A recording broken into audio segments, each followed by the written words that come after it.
आप लोग main stream channels में हैं तो बताया जाता है कि पीएमओ से किसी का फोन आता है कि क्या न्यूज़ चलानी है, क्या न्यूज़ नहीं चलानी है, किसको रुकवा दो, किसको उठवा दो।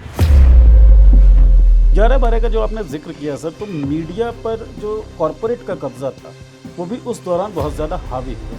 तो क्या आपको लगता है? प्राइवेटाइजेशन हुआ, हाँ, दूरदर्शन को बर्बाद किया गया, खत्म किया गया। आत्ममुग्ध नार्सिसिस्ट लोग होते हैं, हर जगह फोटो लग जाए, हर जगह मैं ही दिखाई दूं, चमकता हुआ दिखाई दूं, इसका बड़ा मोह होता है और वो तब से लेके अब तक चला आ रहा है। जो अघोषित तानाशाह की बात हमारे देश में हो रही है फिलहाल, क्या उनके साथ भी किसी तरह का गोएबल्स आपको दिखता है? तो मीडिया का इस्तेमाल करना तानाशाह बहुत कायदे से, फिल्मों का भी इसी तरीके से इस्तेमाल बिल्कुल। होता है? अरे आपने बहुत जरूरी ये सवाल पूछ लिया है। पेरोल मीडिया का हो सकता है। हाँ, पेमेंट कहीं से आ एजेंडा सकती वहीं है, से। एजेंडा वहीं से होता है। सबका मालिक एक। नमस्कार दोस्तों, पावर प्ले के इस एपिसोड में आप सभी का बहुत बहुत स्वागत है। एपिसोड शुरू करने से पहले एक शेर मुझे लगता है पढ़ना चाहिए। आंखों को मूंद लेने से खतरा न जाएगा, वो देखना पड़ेगा जो देखा न जाएगा। कई बार हम सब लोग सोचते हैं कि आंखें मूंद लें, कुछ सवालों से दूर भाग जाएं तो शायद वो सवाल खत्म हो जाएं, लेकिन ऐसा होता नहीं। जिन व्यवस्थाओं को हम बहुत उत्तम मानते हैं, जिन व्यवस्थाओं के लिए लंबा लंबा संघर्ष करते हैं, वही व्यवस्थाएं समाज के लिए बहुत विघटनकारी साबित होती हैं, बहुत नुकसानदेह साबित होती हैं। इतिहास में ऐसा हुआ और वर्तमान में इसकी आहट सुनाई दे रही। और 21वीं सदी में उस खतरे की आहट है क्या, और अगर है तो हमारे देश पर कितना है, और देश में है तो किन कारणों से है, ये सब कुछ जानने समझने की कोशिश करेंगे। जैसे आप हैं वैसा मैं हूँ। बताने के लिए हमारे साथ हैं अशोक कुमार पांडे जी। शुक्रिया। बहुत बहुत स्वागत सर आपका। 11/12 का जो आपने जिक्र किया सर, तो मीडिया पर जो कॉरपोरेट का कब्जा था वो भी उस दौरान बहुत ज्यादा हावी हुआ। तो क्या आपको लगता है? प्राइवेटाइजेशन हुआ, हाँ, दूरदर्शन को बर्बाद किया गया, जी। खत्म किया गया। भाई सबसे मजेदार एग्जाम्पल है मीडिया से पहले देख लें कि एचएमटी तबाह हुई, तब टाइटन इतना बड़ा ब्रांड बना, है ना। और सही बात एचएमटी है। कोई बुरा ब्रांड नहीं था, एचएमटी तो इंटरनेशनल ब्रांड था अपने जमाने में। जी। लेकिन एचएमटी का किस तरह से तबाही हुई है, किस तरह से टाइटन आया, आप देख सकते हैं। वही मीडिया के साथ भी हुआ। धीरे धीरे प्राइवेटाइज किया गया, प्राइवेट चैनल्स की अनुमति दी गई और मीडिया सीधे सीधे धंधे में बदल गया। ऐसा नहीं कि पहले धंधा नहीं था, लेकिन अब सीधे सीधे धंधे में बदल गया। मतलब बिना किसी आहट छोड़ के अब ये धंधा था। हाँ बिल्कुल। तो आज जो आहट हमको सुनाई देती है तानाशाही की, जो आपने कहा भी कि पूरी तरीके से तानाशाही तो है ही नहीं, या इलेक्टोरल ऑटोक्रेसी जो कहा जाने लगा, क्या आपको लगता है मीडिया की भूमिका इसमें बहुत अहम थी? सबकी थी, सारे लोगों की भूमिका होगी। मीडिया की भूमिका थी, सरकारी कर्मचारियों की भूमिका थी, है, बल्कि मैं कहूंगा थी, क्यों कहा जाए, अभी तो प्रोसेस चल ही रहा है। बिजनेस की भूमिका थी, सबकी भूमिका होती है। और मीडिया, चूंकि देखिए बहुत तेजी से मीडिया बदल रहा था। अभी हम लोग जब जवान हो रहे थे, 2000 तक की ये बात है कि अखबार बहुत बड़ा मीडियम था। सुबह का जो अखबार था वो देश का मूड बदल देता था जी। आज सुबह का अखबार आप रात को ट्विटर पे पढ़ लेते हैं। तो डिजिटल मीडिया आया, डिजिटल मीडिया के साथ ये हुआ, सब कुछ आप लाइव देख रहे हैं अपनी आंख के सामने। तो अब आप फेक न्यूज के बारे में देखिए।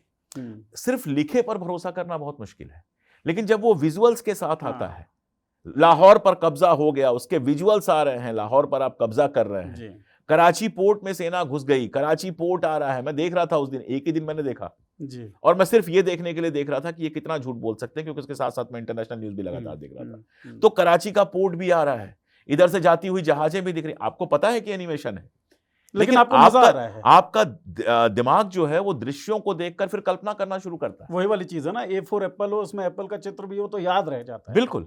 तो आपको चित्र, आपको विजुअल्स और जो म्यूजिक आ रहा है, जिस तरह से सायरन बज रहा है और सब हो रहा है, आपको लगता है वाह कराची पे कब्जा हो गया। तो जब इतना बड़ा झूठ और लाइव झूठ, आज ही जो घटना हो रही है उसका झूठ आप तक पहुंचा दिया जा रहा है और आप भरोसा कर ले रहे हैं, तो इतिहास वगैरह का झूठ पहुंचाना कौन सा मुश्किल काम है। उसके लिए सिलेबस भी चेंज हो रहा है और ये सब तो चल ही रहा है। बिल्कुल, सिलेबस चेंज करना तानाशाहों की खासियत होती है। हाँ, ये मैं देख भी रहा था। हिटलर ने सिलेबस चेंज किया। हिटलर और प्रोफेसर से बड़ी नफरत थी हिटलर को, पढ़े लिखे लोगों से बड़ी नफरत थी। उसके जमाने में बहुत सारे प्रोफेसर, जिसमें से एक नोबेल प्राइज विनर थे, वो भी भाग के कहीं और चले गए थे। तो सिलेबस चेंज किया हिटलर ने पूरा का पूरा। मुसोलिनी ने सिलेबस चेंज किया। स्टालिन के जमाने में तो नया सिलेबस बना ही, कम्युनिस्ट उसको सूट करता हुआ। बाकी सब ने भी सिलेबस सबसे ज्यादा चेंज किया। तो इतिहास बड़ा दुश्मन होता है हमेशा तानाशाह का, और वो सिलेबस ऐसा सेट करना चाहता है कि इतिहास से उसको एक वैलिडिटी मिल जाए। उसकी वैधता बनी रहे। उसकी वैधता बनी रहे, उसके लिए हमेशा सिलेबस चेंज करते अच्छा सर, जब हम थोड़ा बहुत पढ़ते जानते हैं तो हिटलर के साथ एक नाम आता है गोएबल्स का। तो आपने जितने भी तानाशाहों का जिक्र किया है और जितना भी आपने स्टडी किया होगा, क्या हर तानाशाह के साथ कोई गोएबल्स अटैच है? प्लस मैं एक चीज़ पहले ही हैं। हाँ जोड़ हाँ देता हूँ बिल्कुल।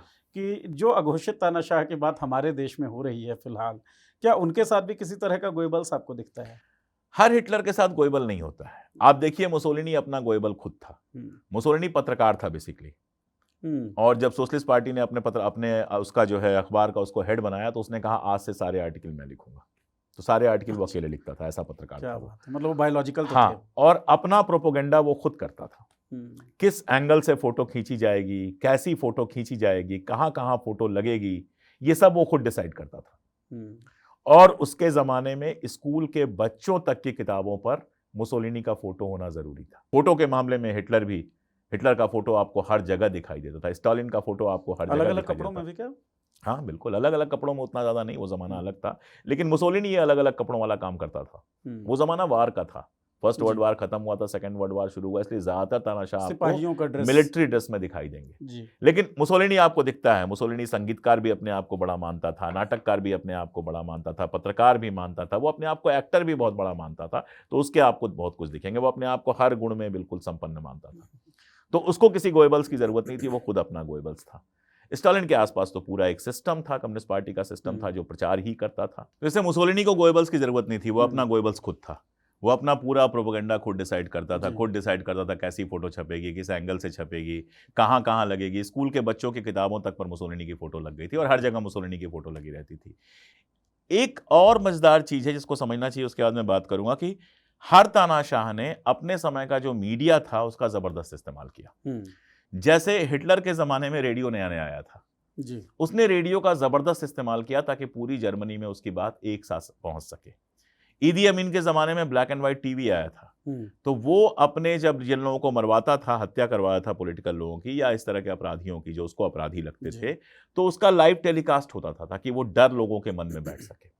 रेडियो का इस्तेमाल जो है मुसोलिनी ने भी जबरदस्त किया। उसके पहले अखबार था, तो वो पत्रकार था, उसने इस्तेमाल किया। हम्म, तो तानाशाह जो होते हैं वो मीडिया के बड़े प्यारे होते हैं, 24 घंटे चाहते हैं मीडिया पर रहें। और मीडिया को प्यारा बना भी लेते हैं। हाँ, और फोटो के वो तो बनना ही पड़ेगा, जो नहीं हम्म, प्यारा होगा वो बंद हो जाता था। हम्म, वो सारे अखबार बंद हो गए जिन्होंने मुसोलिनी की मुखालफत करने की जी, कोशिश की। और फोटो से बड़ा प्यार होता है, आत्ममुग्ध नार्सिसिस्ट लोग होते हैं, हर जगह फोटो लग जाए, हर जगह मैं ही दिखाई दूं, चमकता हुआ दिखाई दूं, इसका बड़ा मोह होता है उनको, और वो तब से लेके अब तक चला आ रहा है। डेथ सर्टिफिकेट्स पे भी हमने फोटो क्योंकि देखी है कहीं भी आज। हो सकती है, वो कहीं भी हो सकती है, जी, फोटो दिखना चाहिए। अच्छा, कई बार क्या होता है कि अब तानाशाह बैठ के थोड़े कह रहा है कि मेरी फोटो यहाँ लगा दो, हम्म, जानते हैं कि साहब को फोटो पसंद है तो वो हर जगह लगा देंगे। हम्म, और कर्मचारी तो कर्मचारी होता है, वो कुछ भी कर सकता है, उसके पास बहुत दिमाग तो होता नहीं है जब सही वो बात काम है। कर रहा होता है इस तरह का। तो आज के टाइम में आपने बड़ा मजेदार सवाल पूछा कि आज के टाइम में गोएबल्स कौन है। जी, आज के टाइम की खूबी ही यही है कि आपको पता ही नहीं चलेगा कि गोएबल कौन है। There are multiple. They are multiple and they work secretly. वो आराम से काम करते हैं। जैसे मुझे नहीं पता, आप लोग मेन स्ट्रीम चैनल्स में हैं तो बताया जाता है कि पीएमओ से किसी का फोन आता है कि क्या न्यूज चलानी है, क्या न्यूज नहीं चलानी है, किसको रुकवा दो, किसको उठवा दो।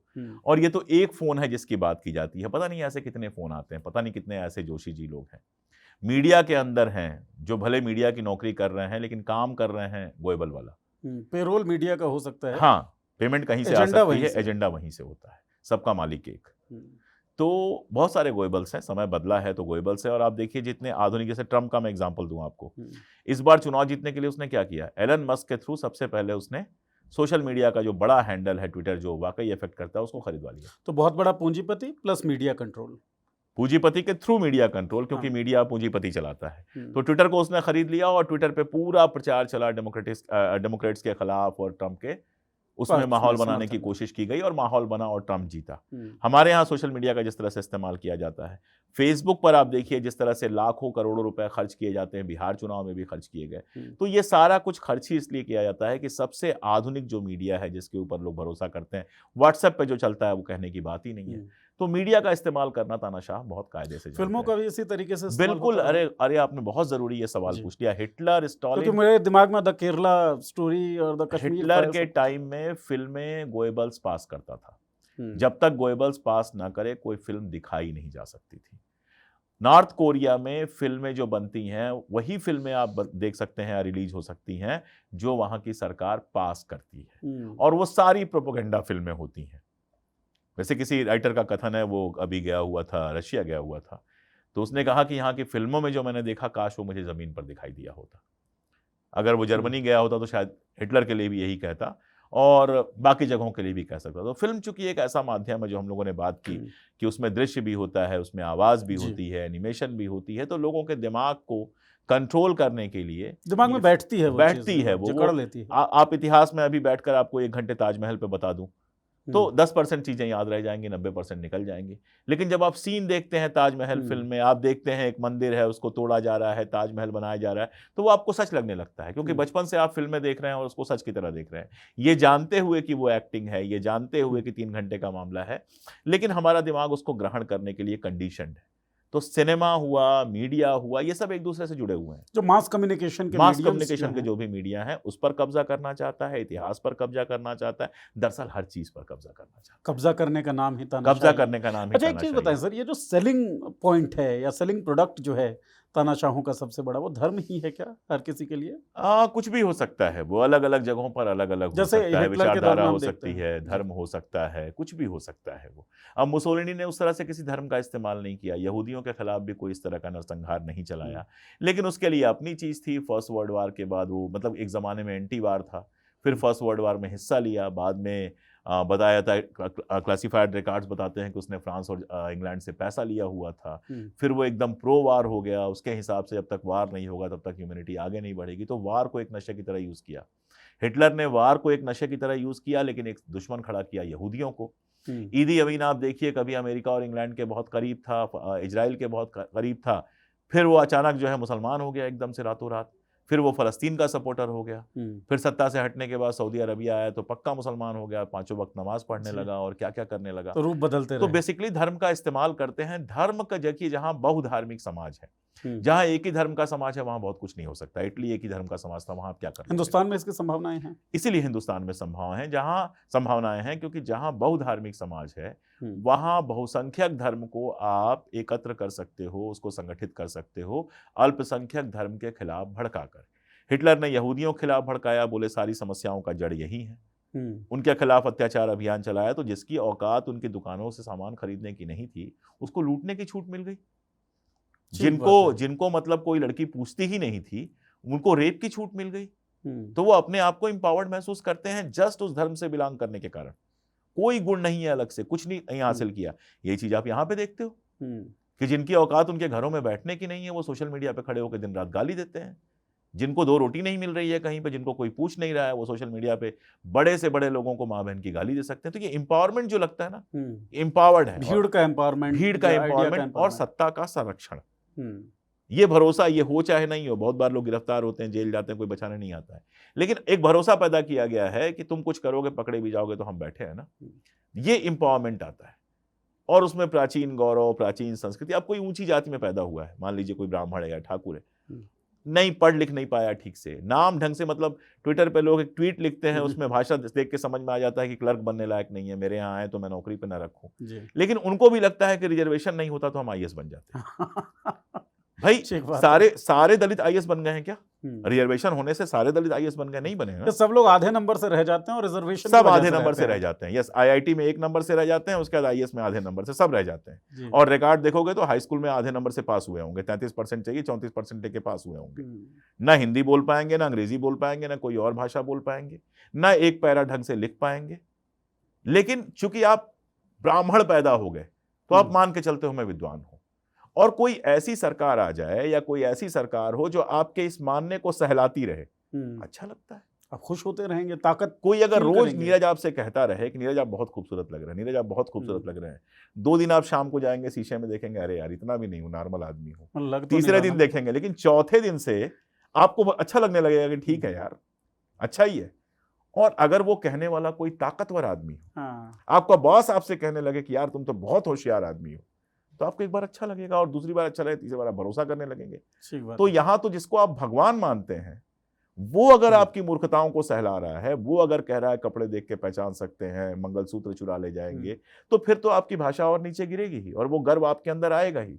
और वो गर्व आपको कुछ नहीं देगा, देगा भगवान को, ठीक देगा सत्ता को, क्योंकि उसके लिए आप लगातार काम करेंगे बिना ये सोचे हुए कि आपका इसमें कोई लाभ है कि नहीं। आप तो आपका बेकार खट रहे हैं उनके आपका लिए। जीवन बेहतर हो रहा है। यही दिल्ली में हम बैठे हैं नीरज, प्याज की कीमत पे सरकार चली गई थी, ठीक प्याज है। की कीमतें बढ़ गई थी और सरकार चली गई थी। हम्म, तो अगला जो मुख्यमंत्री आएगा उसके दिमाग में रहेगा कि यार कीमतों पर भी ध्यान देना है, बढ़ी तो चली जाएंगी, लेकिन अगर सरकार जो है मंदिर और मस्जिद पे ही बनेगी, बदलेगी, तो फिर सरकार को इस बात से क्या फर्क पड़ेगा कि क्या हो रहा है, लौकिक प्रश्न क्या है, हाँ, लौकिक सवाल कोई क्या है। क्योंकि है ही नहीं वो, ठीक बात है। उनको किसी काम का ही नहीं छोड़ा गया।